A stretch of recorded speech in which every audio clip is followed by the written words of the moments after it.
بالله من الشيطان الرجيم بسم الله الرحمن الرحيم. We continue our theme توجيهات أخلاقية من التجارب اليومية, moral guidance from everyday experiences.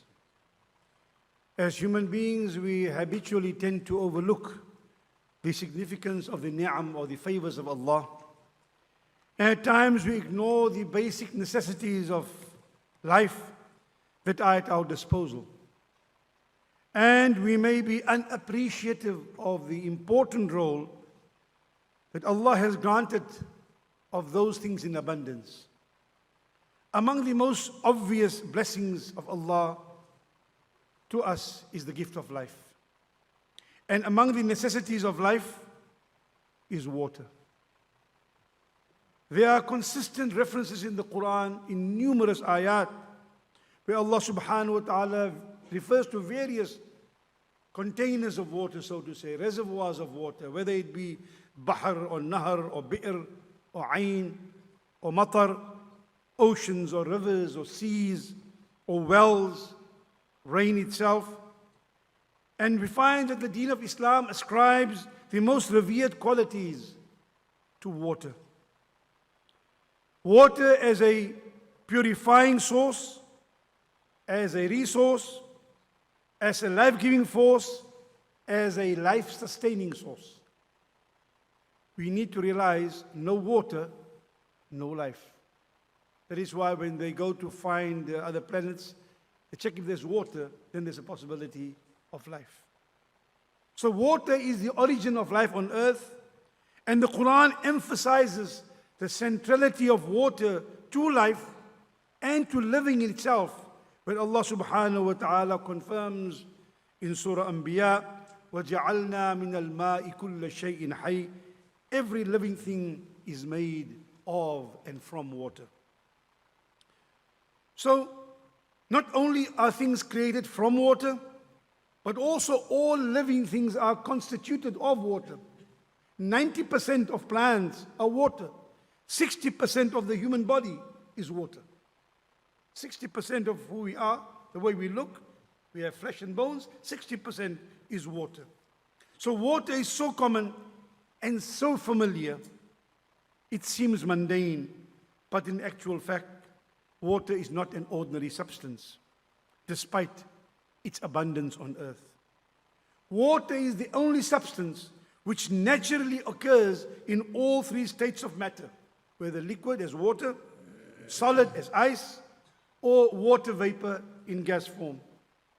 And water has a mind-boggling range of benefits, from its all life-giving properties and its vital importance to the mechanics of the human body, including every cell and every organ function that makes up our anatomy.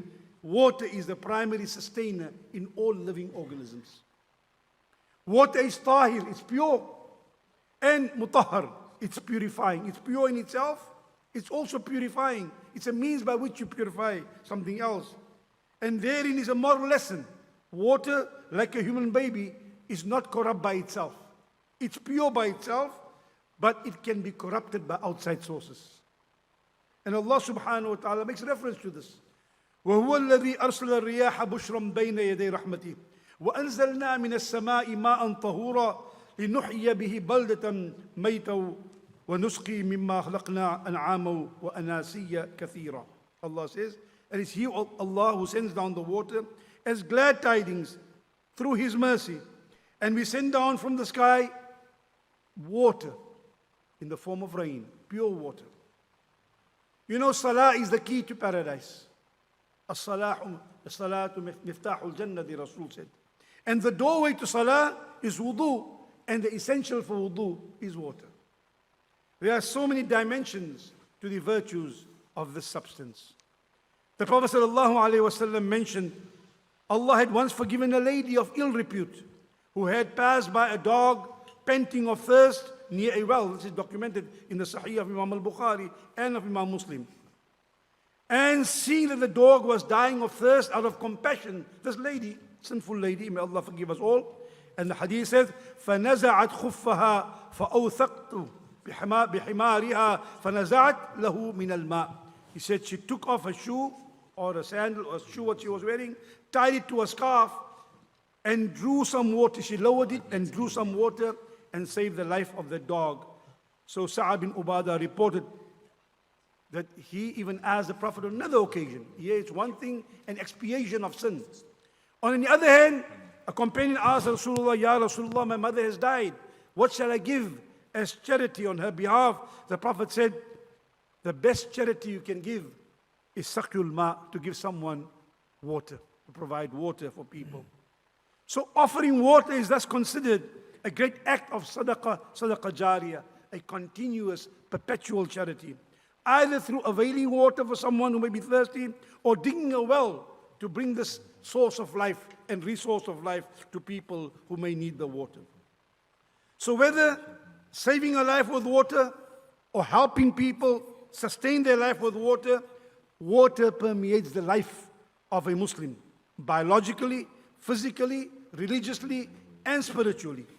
So as people of faith, we're supposed to use water to the extent of our need, but never to abuse. Kulu washrabu wa la tusrifu, innahu la yuhibbul musrifin. Allah does not love that you should waste, so do not waste. But just as a point of reflection in conclusion, water is tasteless, it's colorless, it's odorless, and neutral.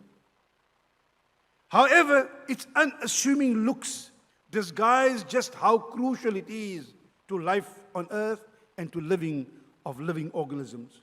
Water calms, it relaxes, it revitalizes, it hydrates, and purifies, quenching thirst.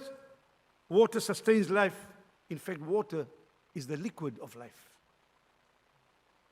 The metaphors in which water is used to symbolize paradise, you find righteousness and Allah's mercy are quite frequently mentioned in the Quran.